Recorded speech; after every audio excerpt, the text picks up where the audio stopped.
اسے قتل کیا جائے گا۔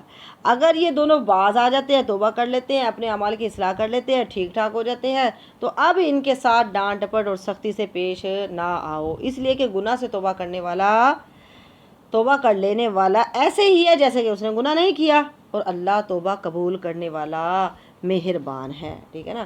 ان اللہ کان تواب الرحیم، ان اللہ بے شک اللہ تعالیٰ کانا ہے تواب توبہ قبول کرنے والا، رحیمن مہربان ہے۔ اگر کسی سے کوئی غلطی ہو گئی ہے تو اسے چاہیے کہ وہ اللہ سے توبہ کر لے، معافی مانگ لے، اور پھر نیک عمل شروع کر دے، ٹھیک ہے نا، نیک عمل کرنا شروع کر دے، تو اللہ معاف کرنے والا مہربان ہے۔ ابو ہریرہ کہتے ہیں کہ آپ صلی اللہ علیہ وسلم نے فرمایا جب زانی زنا کرتا ہے تو زنا کرنے والا جب زنا کرتا ہے تو اس وقت وہ مومن نہیں رہتا ہے، اور چوری کرنے والا جب چوری کرتا ہے تو اس وقت وہ مومن نہیں رہتا ہے، شرابی جب شراب پیتا ہے تو اس وقت وہ مومن نہیں رہتا ہے، پھر بھی ان سب کے لیے توبہ کا دروازہ کھلا رہتا ہے۔ یہ ہے اللہ کی مہربانی، ٹھیک ہے نا۔ انسان سے گناہ ہو جاتے ہیں، جب گناہ ہو گئے تو اس کے بعد انسان توبہ کر لے اللہ تعالیٰ سے۔ ان اللہ بے شک اللہ تعالیٰ کانا ہے توابا، توبہ قبول کرنے والا، رحیمن مہربان ہے۔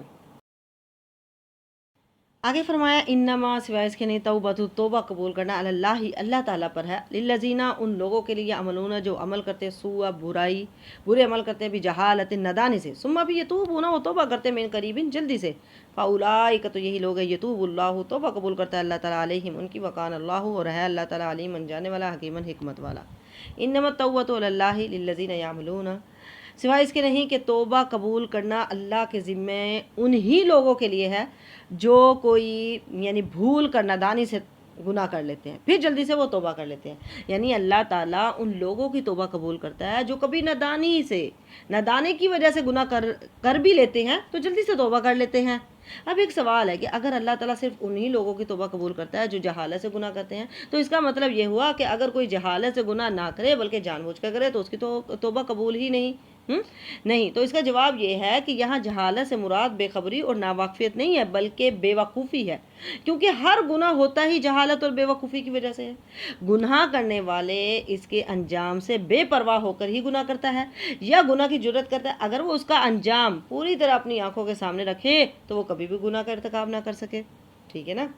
تو جس نے فوراً ہی توبہ کر لی اور موت سے پہلے توبہ کر لی تو پھر اللہ تعالیٰ بھی ایسے شخص پر مہربان ہے۔ انسان جب تک بخشش مانگتے رہیں گے اللہ بھی اس کو معاف کرتا رہے گا، ٹھیک ہے نا۔ حدیث میں آتا ہے کہ اے ابن آدم، بے شک جب تک تو مجھے پکارتا رہے گا، دعا کرے گا اور مجھ سے پر امید رہے گا تو میں بھی تمہارے گناہوں کو بخشتا رہوں گا، ٹھیک ہے نا، کوئی پرواہ نہیں کروں گا۔ اے ابن آدم، اگر تیرے گناہ آسمان کی بلندیوں تک پہنچ جائے پھر تو مجھ سے توبہ کرے تو میں بھی تجھے بخش دوں گا اور میں کوئی پرواہ نہیں کروں گا، ٹھیک ہے نا۔ اور اگر تیرے گناہ اتنے ہوں کہ زمین بھر جائے لیکن شرط یہ ہے کہ تو نے میرے ساتھ کسی کو شریک نہ کیا ہو تو میں تجھے بخش دوں گا۔ ہر انسان سے گناہ ہو جاتا ہے اور گناہ کے بعد اگر انسان معافی مانگ لے تو اللہ تعالیٰ گناہ معاف کر دیتا ہے۔ نبی کریم صلی اللہ علیہ وسلم نے فرمایا جو بندہ گناہ کر بیٹھے، اگر کوئی اس سے گناہ ہو جاتا ہے تو اچھی طرح وضو کرے، پھر 2 رکعت نماز پڑھے اور بخشش مانگے، پھر اللہ اس کو معاف کر دیتا ہے۔ تو کہا وکان اللہ اور ہے اللہ تعالیٰ علیم جاننے والا، حکیم حکمت والا۔ ولیست التوبۃ نہیں ہے توبہ للذین ان لوگوں کے لیے یعملون وہ کرتے ہیں سیئات برائیاں، حتی یہاں تک اذا حاضر ہو احدہم الموت ان میں سے کسی ایک کو موت قالا کہے انی بے شک میں توبہ کرتا ہوں الآن اب، ولا اور نہ الذین وہ لوگ یموتون جو مر جاتے ہیں وہم اور وہ کفر کی حالت میں، اولئک یہی لوگ اعتدنا ہم نے تیار کیا لہم ان کے لیے عذاب علیمن دردناک۔ وَلَيْسَتِ التَّوْبَةُ لِلَّذِينَ اور ان لوگوں کے لیے توبہ نہیں ہے جو برائیاں گناہ کرتے رہتے ہیں یہاں تک کہ جب موت ان میں سے کسی کے سامنے آ جاتے ہیں پھر کہتے ہیں کہ میں توبہ کرتا ہوں، یعنی اللہ تعالیٰ ایسے لوگوں کی توبہ قبول نہیں کرتے جو گناہ کرتے چلے جاتے ہیں اور کسی کے سمجھانے سے سمجھتے ہی نہیں، توبہ نہیں کرتے، یہاں تک کہ جب موت آنے لگتی ہے تو پھر کہتے ہیں کہ اللہ تو مجھے معاف کر دے، تو اس وقت توبہ قبول نہیں ہوتی۔ آپ صلی اللہ علیہ وسلم نے فرمایا اللہ تعالیٰ اپنے بندے کی توبہ توبہ کو اس وقت تک قبول کرتا ہے جب تک کہ موت کے وقت اس کی روح حلق تک نہ پہنچ جائے. جب حلق تک پہنچ گئی پھر توبہ قبول نہیں ہوتی. آخری وقت تو فرعون نے بھی توبہ کر لی تھی لیکن آخری وقت کی توبہ قبول ہی نہیں ہوتی. ٹھیک ہے نا, اس نے کہا اب تو مصیبت آ گئی ہے سر پر, ٹھیک ہے تو اب میں توبہ کر لیتا ہوں, لیکن آخری وقت کی توبہ قبول نہیں ہوتی. توبہ کی توفیق بھی اللہ کی طرف سے ہوتی ہے, اللہ کی طرف سے ملتی ہے. وہ جانتا ہے کہ کس کو توفیق دینی ہے اور کس کو نہیں دینی ہے. ٹھیک ہے نا. تو جب وہ موت کو اپنے سامنے دیکھتے ہیں پھر کہتے ہیں کہ قال انی تبت الآن, کہ اب میں توبہ کرتا ہوں. اور کہا ان لوگوں کی بھی توبہ قبول نہیں ہوتی. ٹھیک ہے نا, وَلَلَّذِينَ يَمُوتُونَ وَهُمْ كُفَّارٌ, جو کفر کی حالت میں ہی مر جاتے ہیں, یعنی جو لوگ مرتے دم تک کفر و شرک میں مبتلا رہتے ہیں پھر موت کے آثار دیکھ کر توبہ کرنا چاہتے ہیں تو ان کی توبہ بھی قبول نہیں ہوتی. تو اس آیت میں دو گروہ ہیں جن کی توبہ قبول نہیں ہوتی. ایک تو وہ ہے جس نے ساری زندگی گناہ کے کام کیے جیسا کہ فرعون ہے. ٹھیک ہے نا. دوسرا وہ ہے جو حالت کفر پر مرا ہو, جو اسلام قبول کیے بغیر مر جائے جیسا کہ چچا ابو طالب ہے, اور سورج کے مغرب سے طلوع ہونے کے بعد بھی توبہ قبول نہیں ہوگی. ٹھیک ہے نا. ایک وہ شخص ہے جو شرک کرتا ہے لیکن شرک کی توبہ ہی نہیں کرتا ہے, باقی گناہوں سے توبہ کرتا ہے تو اس کی بھی توبہ قبول نہیں ہوتی ہے. اور اسی طرح وہ شخص جو کھلم کھلا گناہ کرتے ہیں, ڈھٹائی کے ساتھ کرتے ہیں اور توبہ نہیں کرتے ہیں تو اس کو بھی معاف نہیں کیا جائے گا. تو ایسے لوگوں کے بارے میں قرآن میں آتا ہے کہ ایسے لوگوں کے لیے اللہ تعالیٰ نے فرمایا اولئک اعتدنا لہم عذابا الیما, ہم نے تیار کر رکھا ہے ان کے لیے دردناک عذاب. آگے فرمایا یا ایھا الذین, اے لوگو, آمنو جو ایمان لائے ہو, لا نہیں یحلو نہیں حلال لکم تمہارے لیے, ان یہ کہ تارثو کہ تم وارث بن جاؤ, نساء عورتوں کے, کرہن زبردستی, ولا اور نہ تعزلوہن نہ انہیں روکے رکھو, لتذہبوا کہ لے لو, ببعضی کچھ, ما جو آتیتموہن تم نے ان کو دیا ہو, الا مگر ان یہ کہ یاتینا وہ ارتکاب کرے بفاحشۃ بے حیائی کا, مبینہ کھلم کھلی, وعاشروہن اور زندگی بسر کرو ان سے بالمعروف دستور کے مطابق, فإن کرہتموہن پھر اگر وہ ناپسند ہو, فعسیٰ تو ممکن ہے, ان یہ کہ تکرہو تم کو ناپسند ہو, شیئن ایک چیز, ویجعل اللہ اور کر دے اللہ تعالیٰ فیہ اس میں خیرن بھلائی, کثیرن بہت زیادہ. یا ایھا الذین, اے لوگو, آمنو جو ایمان لائے ہو, لا یحل نہیں ہے حلال تمہارے لیے کہ تم زبردستی عورتوں کے وارث بن جاؤ. پہلے ہم نے زنا کے بارے میں پڑھا, ٹھیک ہے, پھر توبہ کے احکام بیان کیے گئے, اب یہاں پھر عورتوں کے حقوق کا بیان ہو رہا ہے, اور اس سے مقصد عورتوں کو اس ظلم و زیادتی سے نجات دلانا ہے جو کہ جاہلیت میں ان پر کی جاتی تھی. اب یہاں پر مخاطب جو ہیں یا تو شوہر کے اولیاء ہیں, جیسا کہ امام بخاری اور دوسرے محدثین نے اس آیت کے شان نزول میں حضرت ابن عباس رضی اللہ تعالی عنہما سے نقل کیا ہے کہ زمانہ جاہلیت میں میت کے اولیاء دوسری چیزوں کی طرح اس کی بیوی کے بھی مالک ہوتے تھے. ٹھیک ہے نا. ان میں سے اگر کوئی چاہتا تو خود اس سے شادی کر لیتا, یا پھر اپنی مرضی سے کسی دوسرے سے شادی کر دیتے اور مہر پھر خود لے لیتے. اگر چاہتے تو اس کو شادی سے ہی روک دیتے تھے حتیٰ کہ وہ مر جاتی. ٹھیک ہے نا. اور اس کے مال کے وارث خود بن جاتے. اور عورت کے اولیاء کو اس سلسلے میں کوئی اختیار نہیں ہوتا تھا. ٹھیک ہے نا.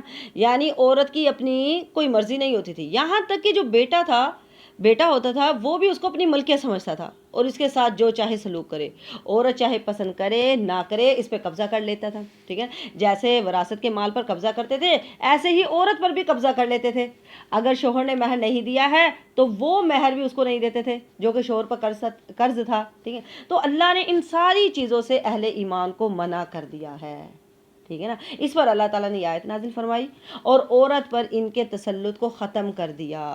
تو گویا کہ بیوہ کو اپنے بارے میں کچھ بھی خود فیصلہ کرنے کی اجازت نہیں تھی, اسلام نے آ کر اس کو یہ اجازت دی ہے.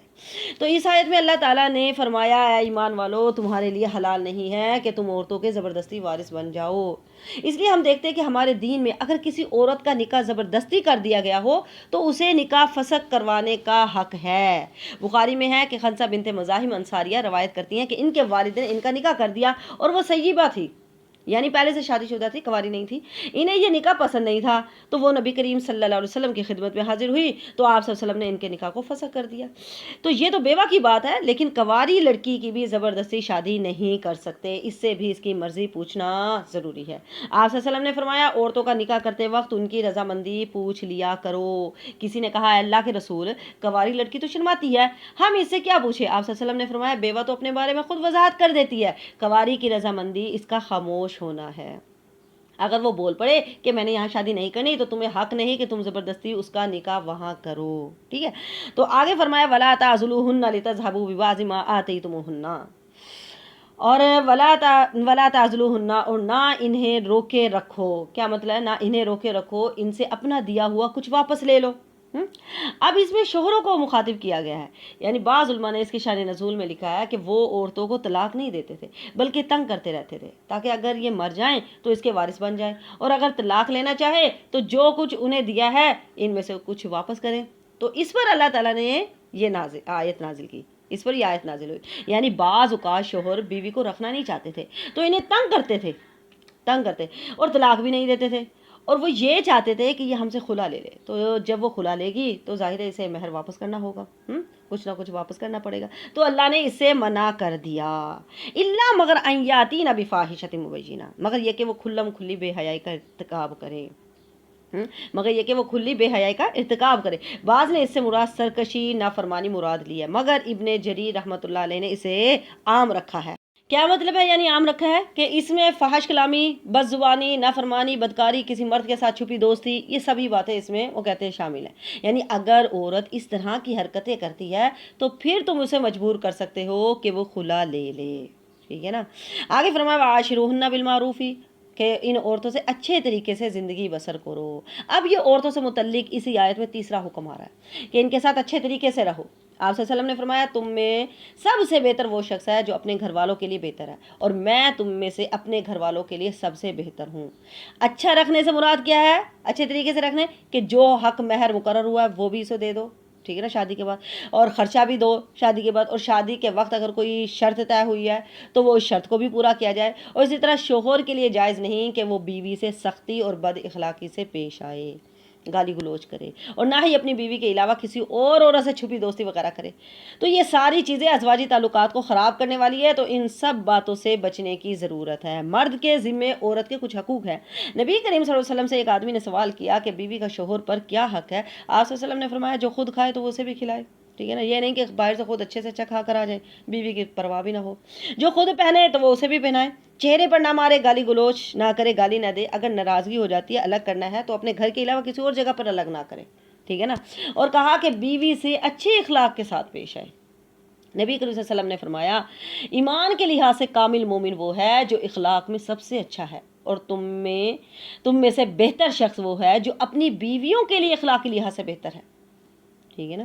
تو ان کے ساتھ اچھا سلوک کرنا ہے۔ فَإِن كَرِهْتُمُوهُنَّ، اور اگر وہ تمہیں ناپسند ہو، یعنی بیوی اچھی نہیں لگتی ہے، کسی بھی وجہ سے شکل و صورت نہیں اچھی لگتی، یا بولنے کا انداز نہیں ہے، بد اخلاق ہے، یا کام کاج نہیں آتا ہے، اخلاق اچھا نہیں ہے، یا کوئی بھی وجہ ہے، تو پھر بھی کہا گیا کہ اس کے ساتھ ظلم و زیادتی نہیں کرنی ہے۔ کسی بھی وجہ سے تمہیں اس سے نفرت ہو گئی ہے، تم ان کو طلاق دینا چاہتے ہو تو کہا فوراً طلاق نہ دو، بلکہ بہتر طریقے سے انہیں اپنے پاس رکھو۔ ہو سکتا ہے کہ ان کی صحبت سے نیک اولاد حاصل ہو جائے یا مال میں برکت ہو جائے، تمہاری نفرت جو ہے وہ محبت میں بدل جائے، ٹھیک ہے نا۔ نبی کریم صلی اللہ علیہ وسلم نے فرمایا کوئی مومن اپنی مومنہ بیوی سے بغض نہ رکھے، اگر اسے اس کی کوئی ایک عادت ناپسند ہوگی تو دوسری پسند بھی ہوگی۔ تو کہا وَيَجْعَلَ اللَّهُ فِيهِ خَيْرًا كَثِيرًا، یہ کہ بنا دے اللہ تعالیٰ اس میں بھلائی، خیرن کثیرہ، بہت زیادہ بھلائی، یعنی ہو سکتا ہے اللہ اس میں تمہارے لیے محبت بھی ڈال دے، ٹھیک ہے نا۔ تو اس سے نا امید نہ ہو، یعنی صبر اور برداشت سے کام لے، ٹھیک ہے نا۔ اب یہ نہیں ہے کہ صرف یعنی بیوی ہی بد اخلاق ہے تو شوہر کو کہا جا رہا ہے تم ہی صبر کرتے رہیں۔ بعض اوقات ایسا بھی ہوتا ہے کہ شوہر بھی ایسے ہوتے ہیں تو بیوی کو چاہیے کہ وہ صبر سے کام لے، ٹھیک ہے نا۔ بعض اوقات شوہر صبر کرتا ہے تو پھر حسن سلوک کرتا چلا جاتا ہے تو بیوی اپنی عادت بدل لیتی ہے، اسی طرح بیوی اگر حسن سلوک کرتی چلی جاتی ہے، شوہر کی اگر عادت اچھی نہیں ہے تو شوہر بھی اپنی عادت بدل لیتا ہے، تو موافقت پیدا ہو جاتی ہے۔ ویسے بھی مومن مرد کو حکم دیا گیا ہے کہ بیوی کی اچھی عادتوں کو دیکھے، بری عادتوں کو نظر انداز کر دے، دونوں کے لیے ہے۔